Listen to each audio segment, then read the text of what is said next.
XiaoT versus Tansoku.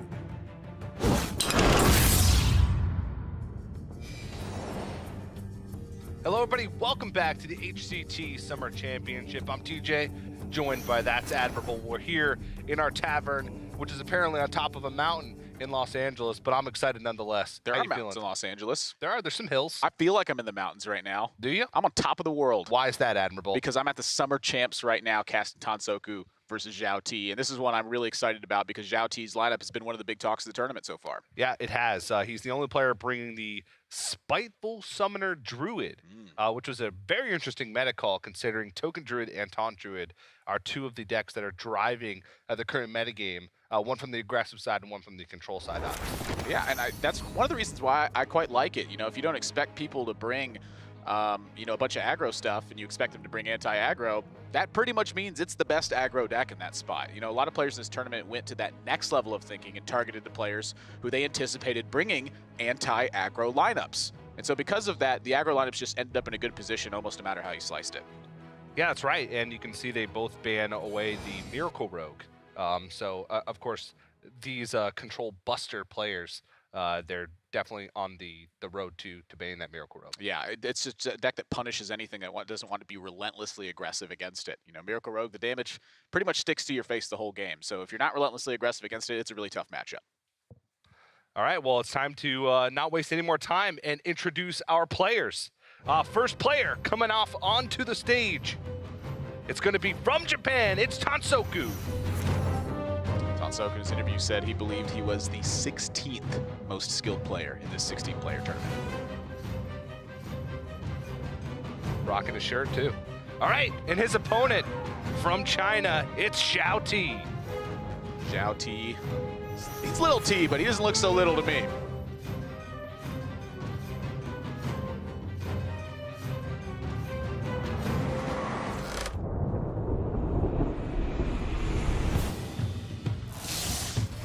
中国人プレイヤーの情報を全く持ってないので、背が高いってぐらいしか知らないっていうか、あんまり彼のことは知らないですね。之前在看亚服比赛的时候，对他有一些了解，然后在卡组公布之后，我就有针对性的跟他的卡组进行了一些練習。アグロデッキ、そうですね。アグロデッキとはやりたくないですね。アグロデッキとも当たった瞬間、ほぼもう負けみたいなもんなので、アグロ以外の。带控制套牌的选手应该会比较害怕我的阵容，因为我的阵容非常具有侵略性。全体的に見て、対戦相手のシャオダイのショワルドルイドはすごい弱いと思うので、その弱さに驚くと思います。德鲁伊的选择是一个恶毒德，而没有选择強德，然后这两張牌能帮我有更好的发挥。相手が例えば相手がコレントだったらコレントだからすごい上手くてすごいプレーしてるんじゃないかみたいな、その裏があるプレーなんじゃないかみたいな对我们这次中国的阵容非常有信心。にしっかり勝ってってことですかね。勝てたらいけると思います。Up next, XiaoT versus Tansoku. And welcome back, everybody. It's time to get into the action. Tansoku versus XiaoT. Translations on their name. XiaoT, as you mentioned, little t. And Tansoku is actually Japanese for short legs. It's because he's got a long torso, I guess? Are they both his names? I guess so, but kind of funny that they're both matching up in the first round of their group. Let's get into it. We're going to start things off with Warlock for Tansoku versus the Recruit Hunter for XiaoT. Now, these guys' lineup are very similar. The one difference being that Druid deck, where XiaoT is bringing a Spiteful Summoner Druid, whereas Tansoku has the Taunt Druid in his lineup. But they are both packing that even Warlock, and they both have Recruit Hunter as well as the Miracle Rogues that were banned. Yeah, and the even Warlocks are pretty darn close as well. You know, the difference I'm seeing is that Tansoku has a copy of Stubborn Gastropod in that lineup, and I'm looking for the one card difference. I can't even find it. at this point. But he's got a stubborn gastropod in here over something. Acidic Swamp Ooze. There it goes. Yeah, so XiaoT has 2 copies of Stubborn Gastropod, whereas Tansoku has 1 Snail, 1 Ooze. Other than that, I'm pretty sure the rest of the cards are exactly the same, with both players having a Skulking Geist in their lineups, which is fantastic because if you look at the metagame right now, there are a lot of very powerful 1-mana spells in Taunt Druid, which is one of the most popular archetypes with both Spellstone and with the Naturalize. And even in Recruit Hunter, it has some use because Play Dead is a big power card that lets Recruit Hunter get on the board a lot faster. Oh yeah. I mean, it's one of those things where you can set up for the powerful turns from the Recruit Hunter. You know, they're trying to use a bunch of death rattles to cheat beasts into play. Yeah. And being able to take out Play Dead so that they can't manipulate it on their terms is a big deal. But another big deal is just eliminating Hunter's Mark. That allows Tansoku to stick more threats to the table and be able to deliver that damage. So, you know, while a lot of times it's the early threats that really matter for Tansoku playing even Warlock here, sometimes he doesn't have that liberty. Like with a hand like this one, he needs to get something online just to fight with and make sure that he can establish a good position. And I think that Skulking Geist could go a long way in doing that.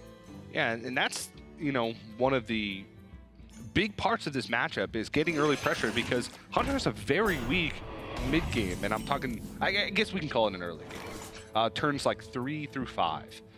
Textual early game. Yeah, they're really just trying to buy time until they can get to that Seepling Oozling, the Katharina turns where they're actually going to get big threats online. Yeah, well, so like if you see here, all it has is Stitch Tracker.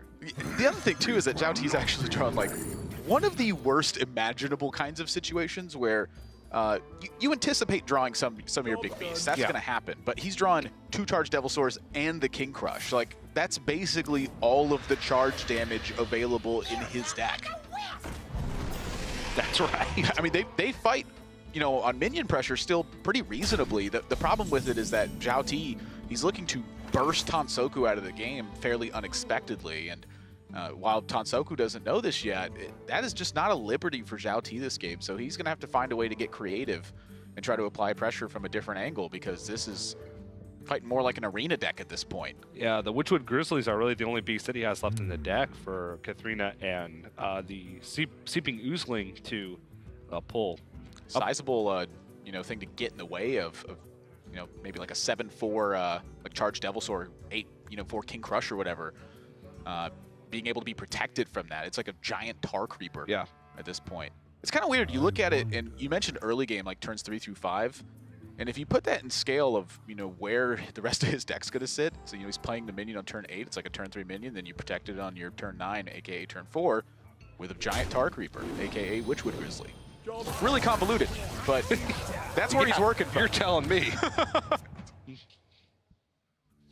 Also, as a note, you know, a lot of players that don't have experience with the Recruit Hunter fall into the trap of picking Prince Kel'Seth from Stitch Tracker. Yeah, don't do that. Yeah, of course, Stitch Tracker makes a copy of a minion it puts in your hand, so you still have Prince Kel'Seth in your deck.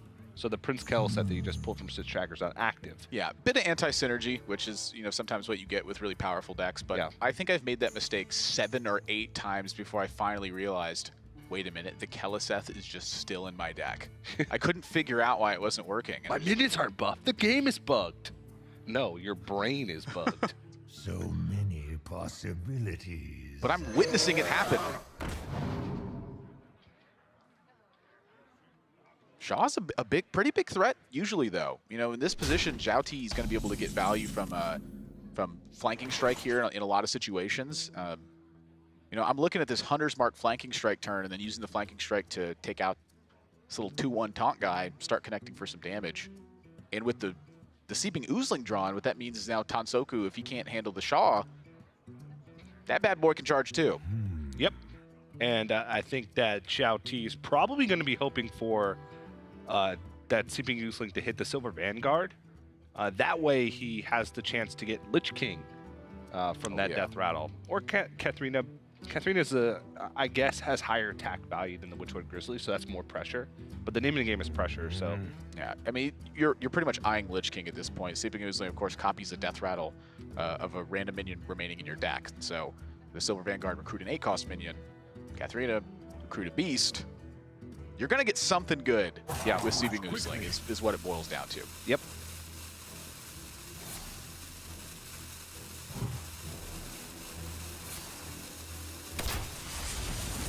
will be able to use the Hunter's Mark prior to that Skulking Geist too. It's just, that's such a big deal. Playdead's probably going to get blown up. None of those drawn, and Tansoku is just a... he could even coin out this turn at the earliest, but I feel like that Xiao is really threatening, especially with the threat of Seeping Oozling. It really is. It's just, I'm looking at Dread Infernal, and it just feels so good on this turn. It's not dying to a Seeping Oozling in this spot, but the Seeping Oozling trades in, and then you have a 6-1 versus the minion that comes out with the Seeping Oozling. Like, there's some good stuff that can happen when you play this Dread Infernal, but, you know, Tansoku is somewhat grasping for straws at this point. He's riding thin. And the Witchwood Grizzly being the only beast left in the deck, that's, you know, actually pretty darn good to take out this Dread Infernal and keep the Shaw alive. Yep, because that bad boy does have Rush. Yep. It's got 12 health. It's that big Tark Reaper. That doesn't lose attack on your turn. That's also a beast. Big? Duh. If you think about it, everything's kind of like a Tark Reaper. Makes sense to me. Everything's got attack and health. Most things are minions. Quickly. It's a turn 7 from XiaoT that I'm really got a big question mark on my head with. Yeah, that one's going to be tough. It doesn't attack, so XiaoT is worried that Tansoku might be able to activate Hooked Reaver in this spot. When you're at 15, the Hooked Reaver gets +3/+3 and taunt, so yeah, 4 mana 7/7. If you ever remember those being pretty good. So kind of taking a step back and going, you know what, my hand's really not that strong against that. I don't want that to happen. I'm just going to take a turn off, play the weak cards, and hopefully I draw a strong one, and then start rolling into the Charged Devils or King Crush turns. Yeah, because by foregoing the attack, Tansoku can't even life tap himself down to that 15 health mark. So. Yeah, and to me, that's looking now. Skulking Geist, you know, feels a little bit better, but you're still running into the same issue. You're not challenging the board properly, so you are getting threatened by damage. But XiaoT showing the willingness to slow down here. You know, maybe some optimism. Skulking Geist looking a little bit better. Yeah. I mean, XiaoT doesn't really have a great follow-up to this outside of protect his Houndmaster Shaw even further with Tark Reaper. And with that last attack, he really wants to make sure that he can drive that damage home once he starts pushing face damage. He needs to make sure that he has a way to deal with Hook Reaver before he puts him down to that life total. Yep. And basically just that this amount of time is going to be what he needs. Second Candle Shot, though. That's the worst draw in the deck at this point. Yep. And just no way to kind of cheat out that big sub. This one's going to be really hard for XiaoT. He's going to be playing one single threat a turn. They're big ones, though. They are big ones, but they're... Well, one thing that Tansoku is missing from his Even Warlock lineup in order to make room for Skulking Geist and the Black Knight is the Siphon Soul. Yeah, so there's no direct big thing removal. There's Spellstone, but he just used one of those. Yeah, and you know, he's not upgraded.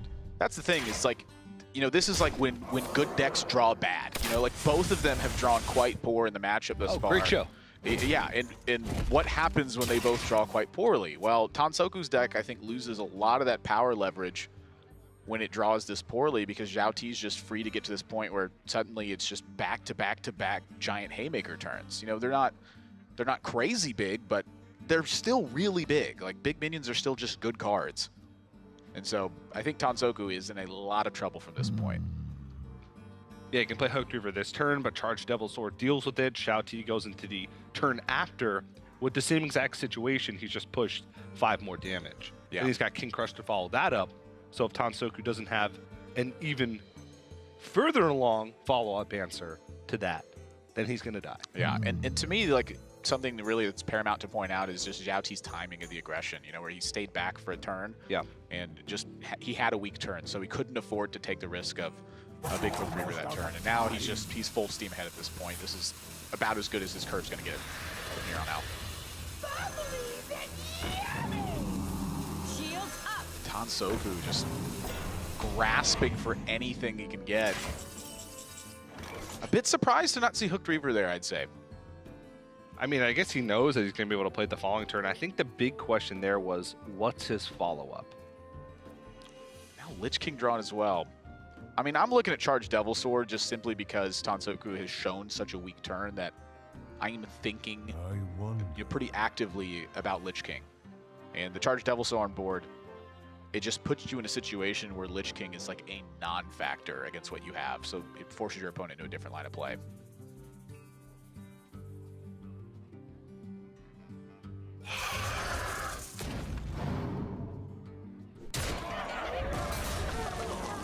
Keep on swinging. 6 more turns of Candle Shot.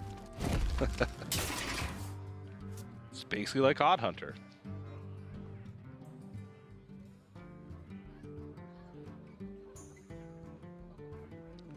Well, Hellfire plus Hooked Reaver actually looks quite appealing here. He would go down to 7.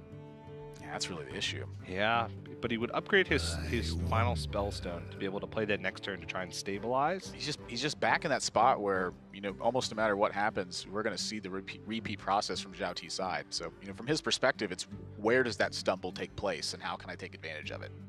But XiaoT, you know, he's had the 2 far left cards in his hand the entire game. You saw the very far left one, which was this Charged Devilsaur. And if you put that together with the fact that you saw Witchwood Grizzly come out, you know, that thought starts to creep into your head. Does he just have all the big beasts in hand? Almost out of time.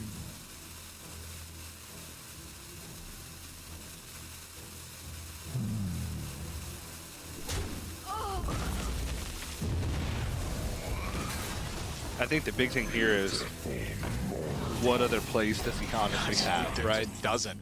Yeah. He would have to Spellstone the Charged Devilsaur or just Hellfire and then Spellstone the Witchwood Grizzly, which he knows that there's massive threats still left in the deck. Yeah, this is kind of an interesting spot for XiaoT, though, where do you use the King Crush to keep a minion alive, or do you use the Charged Devilsaur and yield some initiative back over to your opponent at this point? You know, with Tansoku sitting at 7, you know, loading up another Candle Shot plus using a Charged Devilsaur doesn't look that bad because now you have the King Crush to be able to charge. You know, maybe you just even load up a Lich King and say, well, you got to kill this thing and then I have charge damage from hand. But now his decisions actually mean quite a lot because he's so close to killing Tansoku. You know, so this turn a little bit harder to me than I think the previous one was. The previous one I think was just pretty straightforward. Puts him down to just 3 health if he just charge Devilsaurs in. Does the same thing with King Crush.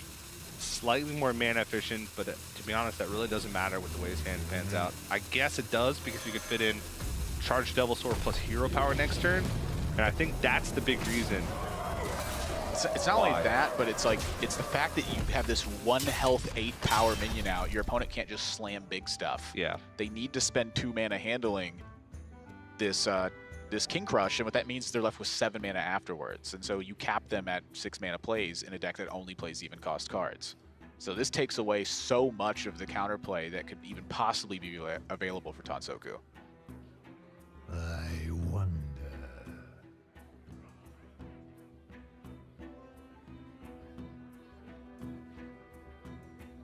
I mean, he has to make a full defensive play here to stay alive. It's got to be Spellstone Defile. Oh.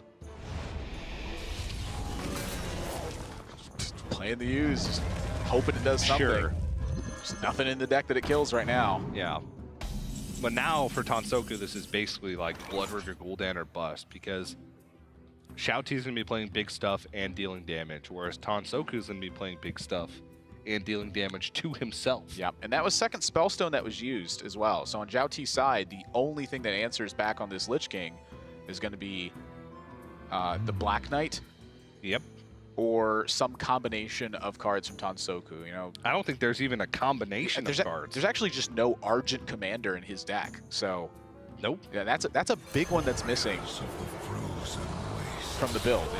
And this is just too much to handle, I think. Just don't think he gets past this. Yeah. I mean, we're looking at... Gul'dan gets drawn, though. Oh, my goodness. Is that ever enough to win?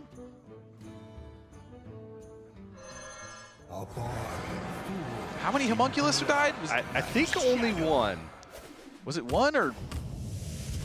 Yeah, it was one. It was one, a Dread Infernal, and a Hooked Reaver. So he does have a little bit of protection. But that or Black Knight were really the only two outs for Tansoku in that situation.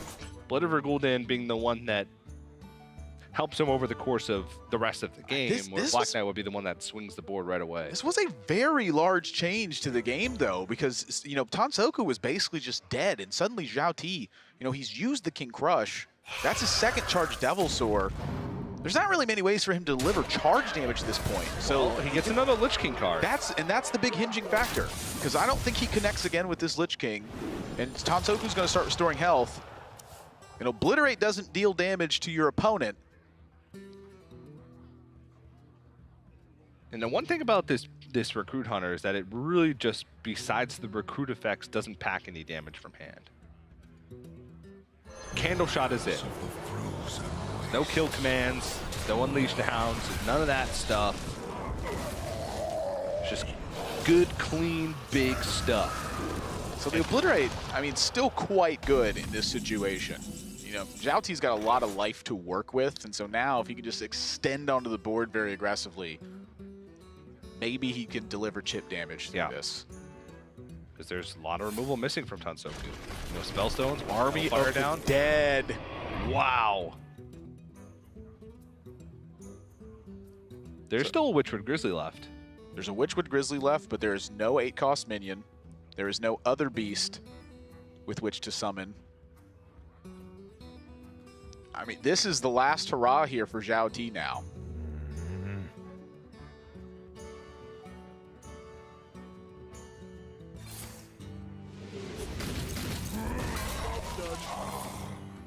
Tansoku, I mean, does he have a way to manipulate this board to defile?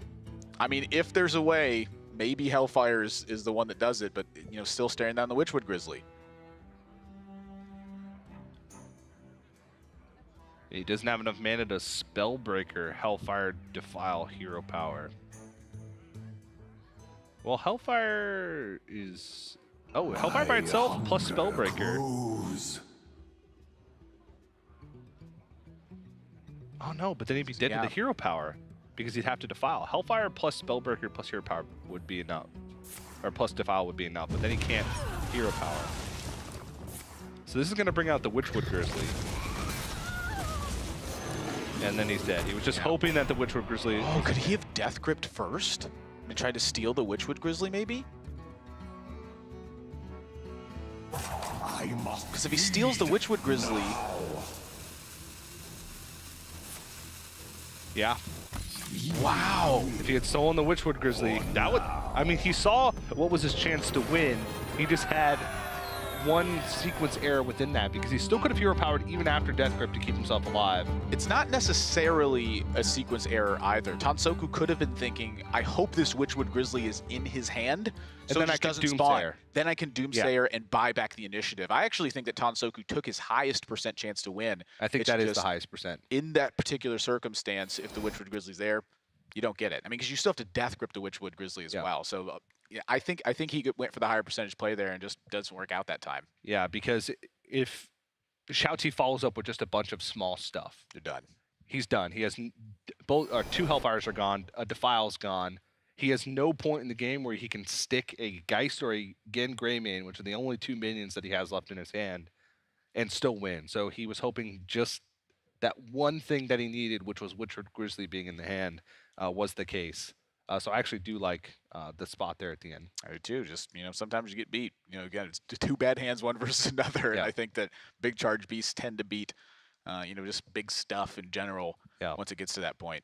Yeah, but I think we can both agree that it's quite an explosive meta at the moment. We actually sat down with the players competing at the Summer Championships to get their thoughts on some of the current decks.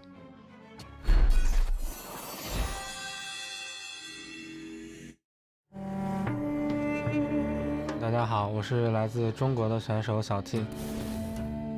对于我来说，和其他选手不一样的最大区别就是我的德鲁伊的选择是一个恶毒德，然后没有选择强德。然后术士的话，我加了我在那个2费和6费上选择了蜗牛和银色指挥官，我觉得这2张牌能帮我有更好的发挥。我我觉得我的阵容上是整体是一个抓慢速的思路，其实强德也非常符合我的套牌的整个 line up， 但是我认为强德在比赛中可能会受到的针对稍微多一点，而且在对阵战吼萨等一系列卡组的对局中，他的表现并没有恶毒德好。我觉得他们带控制套牌的选手应该会比较害怕我的阵容，因为我的阵容非常具有侵略性。如果 Killing All Day 可以在那边出现的话，我相信他能对我造成威胁。在炉石的比赛中，经验是一个方面，但是多数的时候我们还是用卡组的优势和技术上的一些优势来取胜的。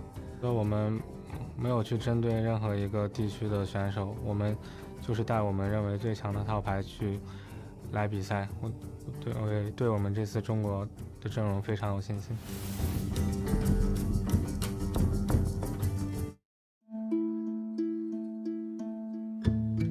探索っていう名前でプレイしてます。オープンベータ、テストから始めたんでもう4年ぐらい、このゲームをプレイしてます。データとかよりは自分のそうですね直感とかそういうものを信じてプレイしてますね。でも顔に行く判断っていうのはうまいと思います。自分でもそのトレードするか顔に行くかっていうところの判断は結構他の人よりうまいんじゃないかなっていうのは、思ってます。And he is riding that control warrior victory all the way to the Summer Championships. アグロデッキ、そうですね、アグロデッキとはやりたくないですね。アグロデッキとも、当たった瞬間、ほぼもう負けみたいなもんなので、アグロ以外の、特にあと、シャダーオックシャーマンとかにも強いので、そうですね、クエストウォリアーとシャダーオックシャーマンとあとプリエストとか、挑発ドルもそうなんですけど、コントロールデッキに対してすごい強いので、持ち込みました。デッキ、その持ち込んだデッキは結構強いのかなって思ってて、自分のプレイングは下手なんですけど、デッキ自体はかなりいいチョイスをしたと思ってるので、デッキはいいんじゃないかなって、他の人も結構自分と当たるの嫌なんじゃないかなっていうのはありますね。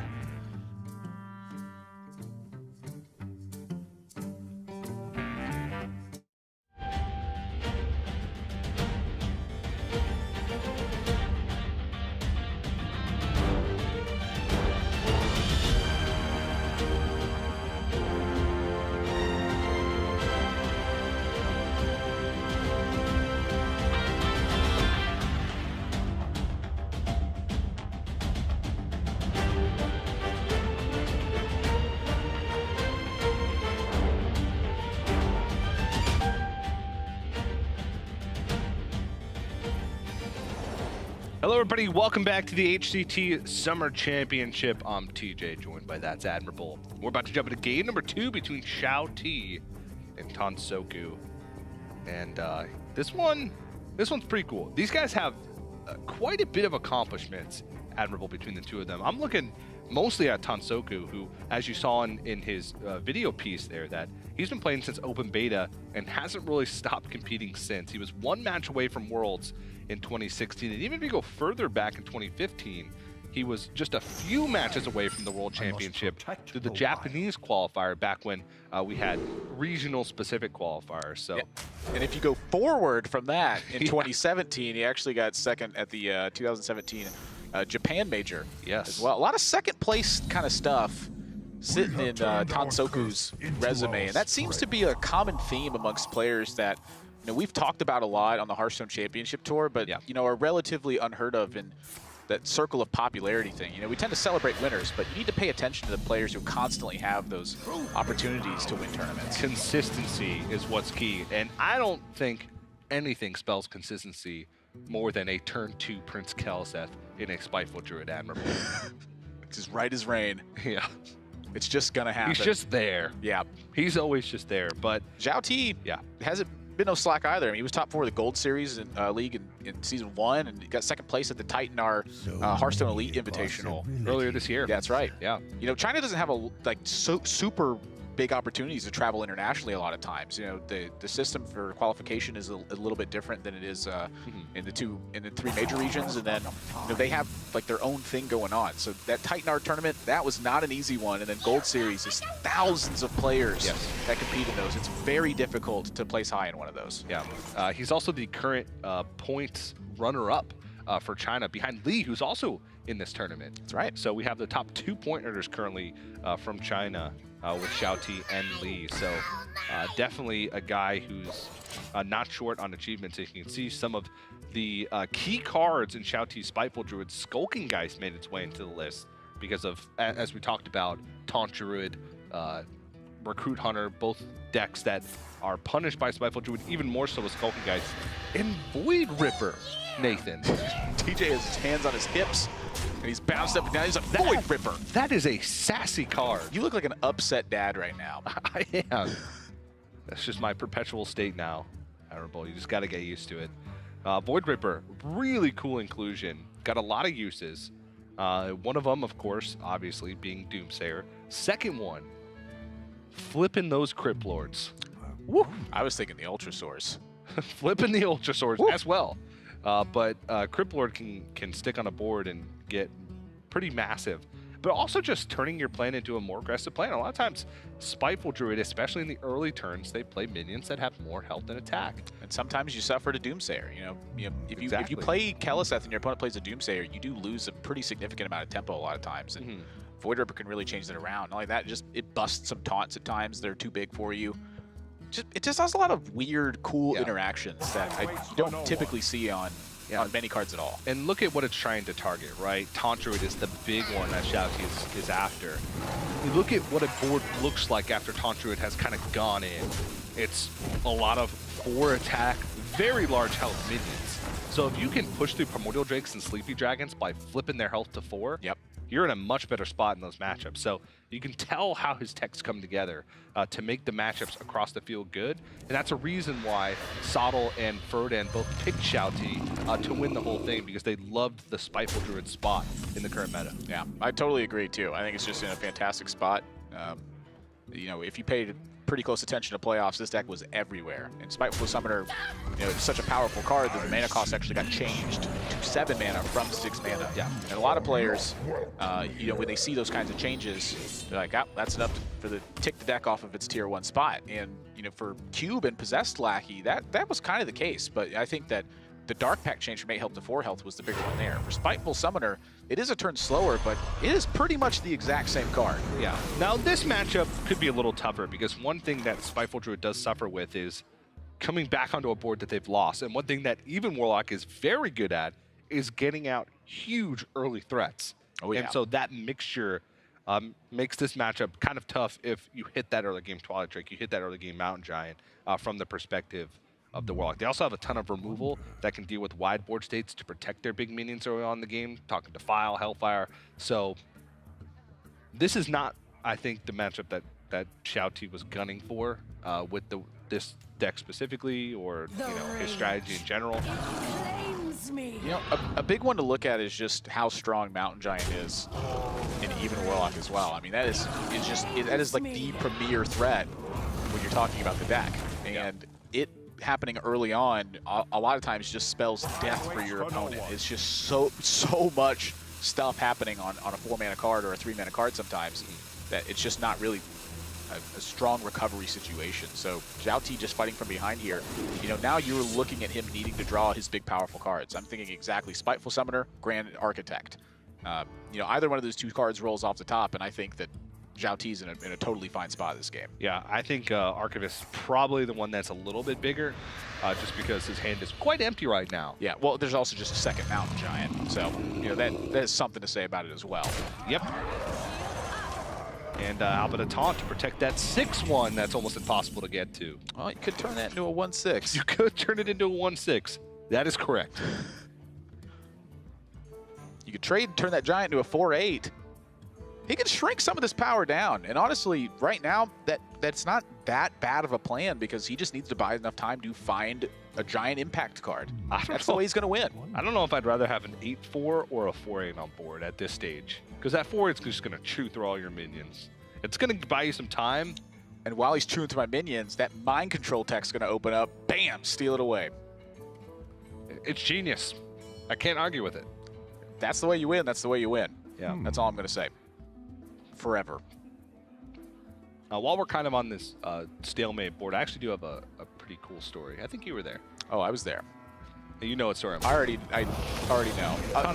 Just to prove it, I'm gonna hashtag telephone. Go ahead. Okay, yeah, that's correct. Tansoku, because I was a big fan of him and had put him on the prediction chalkboard for many moons, he became a big fan of me by the transitive property. And I went up to the player room to, because his translator had come and asked, hey, Tansoku wants to see you. He had me sign the back of his phone in permanent marker. No, not the back of his phone case. No. The back of his phone in permanent marker. He ripped and that phone case off. That is the only signature on his phone. He ripped that phone case off so fast, and I was in disbelief. Yeah, watching this happen. So Tansoku's phone currently, which he doesn't have with him, they can't have phones on stage. Somewhere in the studio is Tansoku's phone with my signature in permanent marker on it. Magic shall not. That's crazy. I don't know if that severely lowers the value of the phone or severely increases the value of the phone. Well, I can tell you which. Yeah, it lowers it for sure. But he was willing to accept that risk. By the way, can you sign my phone, TJ? Yeah, just hand it over. Engaging TC-130 until dislocation. There you go. Thanks, TJ. Yeah, XiaoT did not find a big impact card, and now there's a 10-card hand for Tansoku, board for Tansoku, and XiaoT's pretty dead. Yeah. I mean, Spiteful Summoner still has the same weaknesses as he used to. They're just even more exacerbated because of the fact that Spiteful Summoner comes a turn late. It didn't have that big of an impact, but they still struggle to deal with early boards. They still struggle to come back on boards that they've lost outside of mind control tech. Some of the anti-synergy came into effect here too, though. You know, drawing the 2 Druid of the Claws, they don't actually get buffed by Prince Kaliseth. The Druid of the Scythe. I'm sorry, Druid of the Scythe, yes. It transforms into a 2/4 or a 4/2. You know, if that means you've got +1/+1, you're looking at something different, but this is too little too late, I think. Yes. Well, it's big, but it's too late. There's no taunts. None in the pool. I concede. And a concede comes out from XiaoT in what very well could be the fastest game we've had so far today. Tansoku ties up the series. Yeah, this is a metagame where players tend to favor the end game scenarios. What's the biggest, most disgusting thing you can do? And mixed in with that, there are some powerful early game spikes. Even Warlock and Mountain Giant is probably the biggest one. Yeah, it's one of the reasons why even Warlock is such a driving force in the metagame right now, because even its bad matchups, they can still come back and win, or not even come back and win, but they can still just get off to a blazing start and win because of those early power turns, because of the power of a 1-mana life tap in the early game. Okay, Doomsayer, the Tecton Stubborn Gastropods to help fight against the Mountain Giant even as well. I mean, there's just so much that has to be accounted for on a potential 3-cost Mountain Giant when you're on the coin, that your opponents, they have to respect that and they have to fear that to some degree. Yeah, and series all tied up 1-1 between Tansoku and XiaoT. We're going to get into game number 3 in a few moments, but in the meantime, let's get to know these guys a little bit better.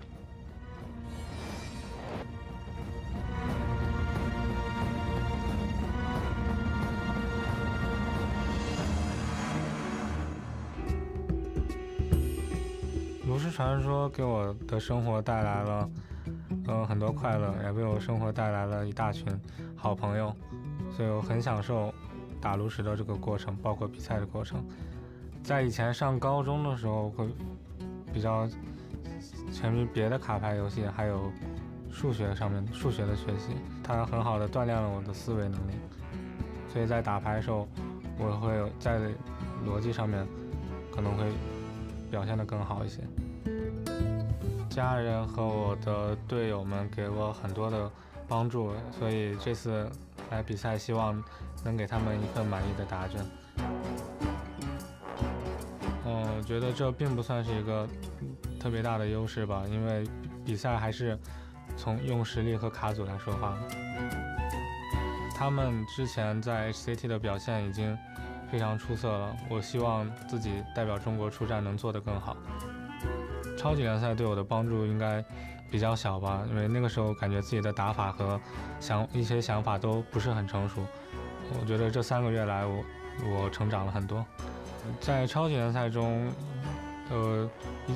算是出现的比较顺利吧，没有哪个时候让我觉得会打不进4强。意味着我终于可以踏进世界总决赛的舞台，这也是我一直以来的梦想。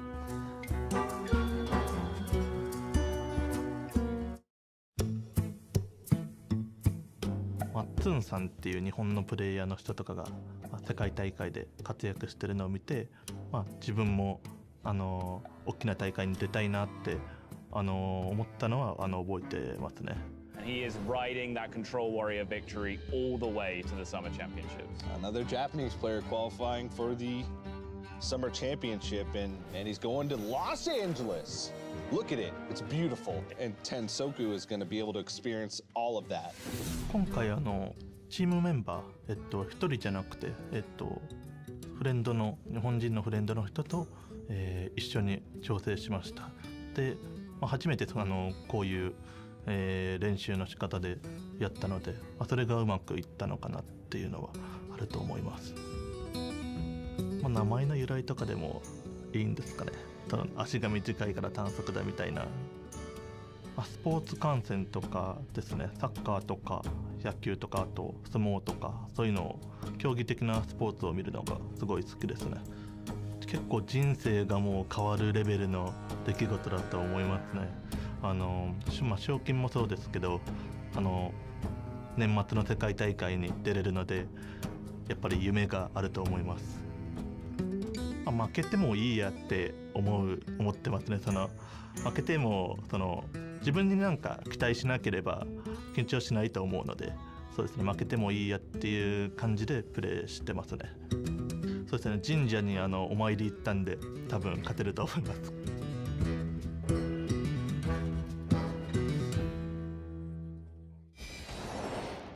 Hello, everybody. Welcome back to the Summer Championship. Things are heating up between Tansoku and XiaoT as we get into game number 3 with a tied score 1-1. Yeah, even Warlock strikes back. You know, it had a pretty miserable draw in game number 1, but got quite the opposite in game number 2. A couple of Mountain Giants will change anything. Yeah, that's true. I changed my odd palette index too. It stopped. Baku just didn't work after that. Yeah. Didn't say positive change. I had seen so many people just hero power so many turns in a row. I was like, I'm just going to be able to play Mountain Giant. Dang it. Didn't work out. Nope. But XiaoT still has that spiteful druid remaining, as well as his own even warlock. Yeah, it's very different from Tansoku's as well. You know, I mentioned the gastropod being able to change, but it's actually the 2 copies of Argent Commander that are in his deck as well. Ooh. Just glancing at it, I'm like, oh, these cards are always in here. I don't see the differences. And now I see it. There are no Doomsayers in XiaoT's even Warlock. Gimme. That sounds crazy. I like that. Keleseth for XiaoT. And Spiteful Summoner. But Nourished Oakheart on the other side. This is all right. We're going to be off to the races here. And there is something I want to mention before we get too far into this game, Tansoku's hand. You know, I talk a lot about Druid, and I say some weird stuff at times, but after playing this matchup a lot and watching players play it a lot, I think that coining Nourish is often a negative thing. You get the mana right away, but something that happens is a lot of times when you Nourish, your entire goal is to land Master Oakheart onto a big power turn. So if you actually wait until you have to cast it on natural mana, that means the coin actually accelerates your Oakheart that much more. So unless you were doing something weird like fitting in a wild growth that you otherwise would not be able to, it's typically a sign that you should be saving coin for post-Nourish so that you can power out a Master Oakheart. What do you think of this, Admirable? Throwing away Spiteful Summoner. I think that's really weird. I actually did not look down and see that it happened, but it does make some amount of sense. You know, XiaoT doesn't want to get off to the races to a certain point. He wants to find punishes to Tansoku's lack of early game clear. So stuff like Scalebane, that is a pretty big card in the matchup. And I believe he kept Fungalmancer as well. So, I mean, that's right in line with then just wanting to punish Tansoku for having a lack of early clear. You know, something that a lot of the Taunt Druid decks are lacking is the ability to adequately defend themselves from early game pressure. It's really reliant on Oaken summons for an Ironwood Golem to do that. You know, there's not Spreading Plague in the deck. There's not a Malfurion anywhere. It's got a lot of dead cards for a long time. I mean, this early pressure is going to add up to a lot, and the Glacial Shard timing here, making sure it can't chip away this turn, so that XiaoT can make sure he gets a board that he can Fungal Mancer or Cobalt Scalebane. I mean, he's now drawn both Ultimate Infestations, which are not really cards you want to draw in the matchup, but he's connected for a lot. He's got a big board, and he's got 2 punishing effects because he sees board. So I think that Tansoku is in a bit of trouble here. Oh, Spellstone, though. That helps a lot. Yeah, this is going to be armor for sure as well. I mean, this is, trying to act as Frost Nova for a couple turns. This is straightforward as it gets from here. Yeah. But I do want to show you something admirable. Okay. I want to show you a picture of the 2 most valuable things in this entire studio. The HCT Summer Championship trophy. And that hand. And Tansoku's phone Oh, with my signature on it in permanent marker. beautiful. It's just beautiful. It really is. In case you thought I was joking. Yeah. TJ and I are never joking ever about anything. And that's a fact. I'll tell you what else is a fact. Tansoku is taking some big damage in this turn. I don't know if O-Card's going to be enough. Well, it does have a second copy of Dragon Hatcher in the deck, so that's still there, but But he's got a Spellbreaker and oh yeah. 13, 15, 17 damage on board, plus a Hero Power available, and 4 damage of Rush, and a Void Ripper. I think it's 14 exactly, actually. Is that right? So, Drew to the Void Ripper. Yeah, so, But that takes away 1 of his damage on board. Just 1. but makes him have to trade much less damage in. Yeah, so he gets to trade the Firefly into the... Yeah, that's lethal. Yeah, I mean, this is lethal in a lot of different ways, honestly. XiaoT just... Honestly, this was such a master, like, crafted game plan, too. If you look at it from the start, throwing away the Spiteful Summoner, hanging on to the Glacial Shard, but waiting to play it even. Keliseth obviously played a fairly big role in that game, but I think the bigger role is the understanding of XiaoT to punish the lack of removal from Tansoku in that game. Keeping Fungal Mancer, finding a Scalebane, and even despite a powered out O-Card, no answer from Tansoku's side. Yeah, he killed him on turn 7. That's the turn that he would have played Spiteful Summoner if he had kept it. So a very nice read, a very good understanding of the matchup, and also a very good understanding of how Tansoku's deck is built for the metagame. Tansoku said in his video piece that he was worried about aggro decks. He did not include the Tar Creepers, which I know you love so much in Taunt Druid, and only has 1 copy of the Wrath, which are kind of the tool anti-aggro tool. So really just did nothing for the first 5 turns of the game except try and get to O-Card. Gain 12 armor. With more than 12 damage on the board, or almost, over the course of a few turns. So not the best. No, it was not. Just a bad situation. Void Ripper, honestly, even like the Sleepy Dragon just end up in the same scenario. I mean, it's quite crazy to look at. Yeah. I've been seeing some of the big versions of Druid, and they tend to play a lot more dragons, and they use the Drakari Enchanter as the 1 power minion that you grab, which is a 3-mana 1/5. It says your end of turn abilities activate twice. And so Dragon Hatcher will actually get 2 minions at that point. And then if you pull your Sarah, you're done. Your Sarah sticks, all of a sudden you're getting 2 dream cards a turn. You're in business. And then also you present multiple must-kill threats with Dragon Hatcher and Drakari Enchanter both being big. So, but unfortunately nobody brought that here. Yeah, so it's not relevant to the current conversation, but that's just how we roll. Well, I was just going to talk about like the weaknesses and defenses of it. One of the reasons that deck came in is because it needed more defensive measures across the board. You take the hit of being able to have these crazy waves of endgame turns like Taunt Druid can for the sake of defense. And defense is, a big thing that Tansoku is lacking in some of the matchups. What's that game that people play on like Wikipedia where everything leads to something else? I don't know, but you can pretty much... Super Mario Brothers. Yeah, that's right. You can pretty much lead anything to anything. You can make something that's completely irrelevant to a conversation be relevant again. You just explained my whole life. If I give you something completely irrelevant, can you tie it back to this game? Try me. Cookies. Stumped. Stumped the Stein on number 1. I just kept looking at the circle of the hero power shape, and I was like, that is clearly not a cookie. But Tansoku might be cooked here in a second. This Mountain Giant's crashing away. That is bad news for Tansoku. He's snacking on Tansoku's health total. Ooh. Taking a big bite out of that cookie. A lot of times you think TJ's thinking, but he's usually just thinking about cookies. You caught me. Snacks are a big part of TJ's life. Just a cube to try and do anything to fight for board. That's another one. Instead, it's a second Mountain Giant. And Tansoku has Nothing. a swipe and a hero power as He's his turn dead. 7 play. He is very dead. This was turn 6 for Yep. XiaoT. Holy smokes. Don't blink. XiaoT making the call to go with the Spiteful Druid, and that took him a big win in game number 3 to give him the lead, and then a blazing fast start with Even Warlock locks him up the series. He's moving on to the winners group, and Tansoku, who, to be fair, I mean, he had one of the toughest first round draws with XiaoT, but he's going to have to fight off against Race in that lower bracket to see if he can make it out of his group and into that quarterfinals. But XiaoT versus Viper is the winner's match for Group A that's set up.